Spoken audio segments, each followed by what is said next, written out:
Very good morning to each and every student of class 2nd. This is the subject Hindi literature, and we have to start a new chapter, chapter 9. That name is दूर देश की परियां. ठीक है, ये है आपकी book Avika Hindi पाठ्य पुस्तक. ये देखेंगे क्या है, स्टोरी है ये चैप्टर 9 में दूर देश की परियां. तो आइए देखते हैं क्या लिखा है. बहुत समय पहले की बात है, दूर देश में कुछ परियां रहती थीं. उनमें से एक परी बहुत सुंदर थी. वह बर्फ़ सी उजली थी, मतलब क्या था, बहुत ही गोरी थी और बहुत सुंदर थी, इसलिए उसका नाम था सफ़ेद परी. ठीक है, उसका क्या नाम था बच्चों? सफ़ेद परी. सफ़ेद परी की 3 और सहेलियां थीं, गुलाबी, पीली और लाल. ठीक है, गुलाबी, पीली और लाल. ठीक है, सफ़ेद परी की क्या थी? 3 सहेलियां थीं, गुलाबी, पीली और लाल परी.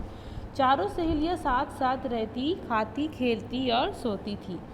एक दिन गर्मी बहुत बढ़ गई.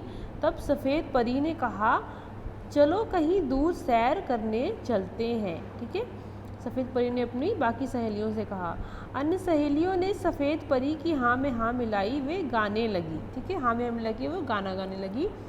चलो वहाँ चले जहाँ चाँद की रोशनी हो, नरम हरियाली फैली हो, जहाँ शीतल झील हो, उसमें डुबकी लगाएंगे हम. ठीक है, ये गाना गाने लगी ये चारों परियां मिलकर के, क्योंकि उन्हें बहुत गर्मी लग रही थी, है ना, इसलिए. फिर क्या हुआ आगे देखेंगे.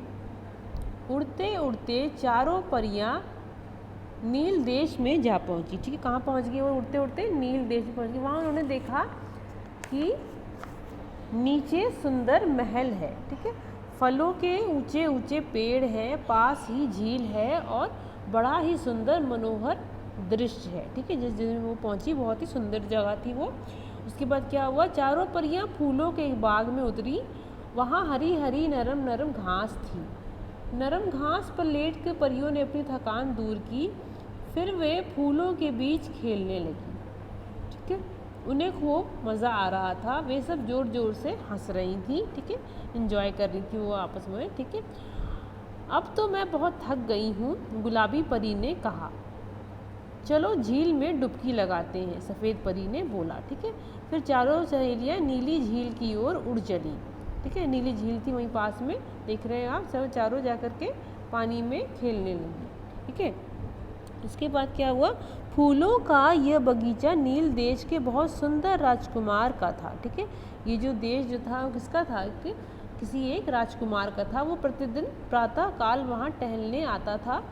उस दिन जब राजकुमार वहाँ आया तो उसे बहुत अचरज हुआ. उसने देखा ढेर सारे फूल खिले हैं, पूरा बगीचा फूलों की खुशबू से भरा हुआ है. हाँ, से महक रहा है. ठीक है, रंग बिरंगे पंख रखे हैं. ठीक है, वो समझ गया ये सब परियों का जादू है. ठीक है बच्चों, इसके आगे की स्टोरी हम नेक्स्ट वीडियो में पढ़ेंगे.